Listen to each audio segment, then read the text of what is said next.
Hello mga kawarainan! So, for today's video, igpapakita ko ngayon iyo ang pagpilipig.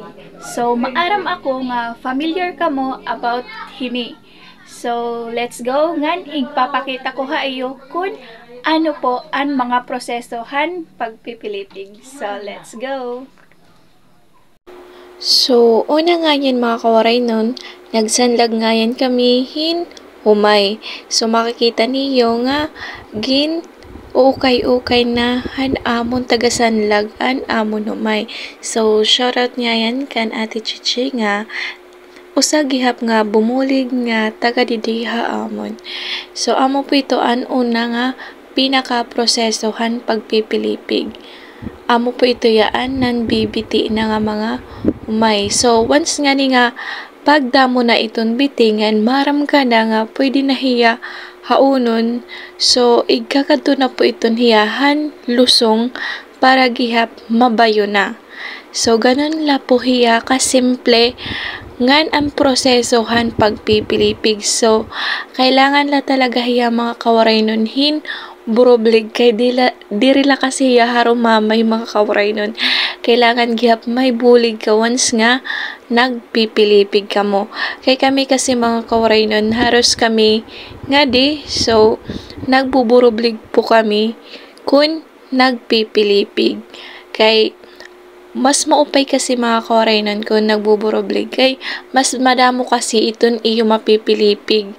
Dirila kay pipirala. Ngan, syempre, once nga ni nga damon iyo napilipig, damo gyapan iyo babarahinon, di ba? So, ang pagpipilipig nga yan mga kawarainon, di ba? Babayo na hiya. So, nakadepende po iton hiyahan pagbabayo kung pipira katawo. So, pwede po hiya ka ng 3 katawo, din 4. Minsan po ha mga as in mga batid na puhan pagbayo, naabot na po gyap ito yahin 5 katawo nga nagbabayo. So, ganun po ka-expert na mambayohan mga kuan kay mga higara na kasi po iton hirahan mga pagbabayo. Ngan usa pa ito nga da mga kawarainon. Kahuman nga yan ham pagbayo, so amo na po nga yan ito ang texturehan pilipig. So kailangan pa po iton hiyatapan once na nakahuman na kamo nga tananhan pagpilipig. Kay amo kasi iton hiya mga kawarainon an ginihimo nga lupak. So igpapakita ko po ito iyon niyan an paglupak gihap. So, ginhukad na nga yan ni Papa an binayo nga pilipig.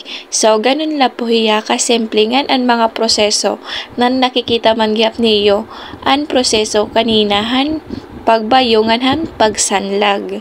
Ngan kahuman gyap iton mga kawarainon, adi na po an hitsurahan pilipig. So, adi nga yan. So, kitaan na lang niyo an hitsura.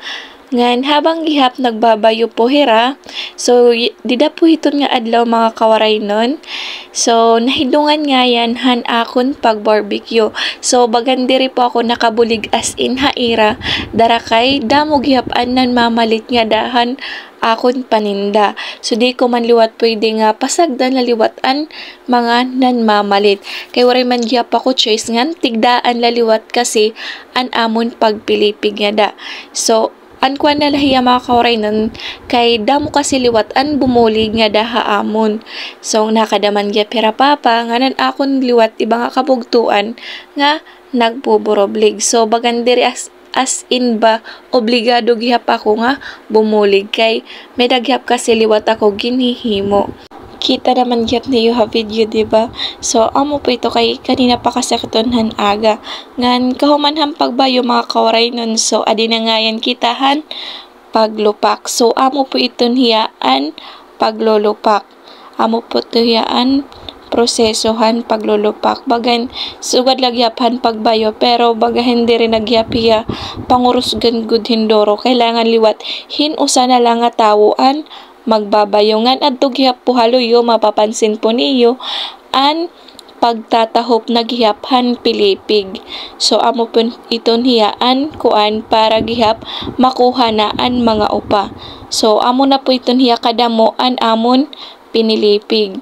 Amo na po ito gihap kadamo an tipay. So ngan adi gihap an amon linupak. So, amalangay na to mga kauray nun. Comment, like, and share, and pa-follow nila po. Damo po nga salamat han iyo per mi pag-support ha akon. Bye-bye!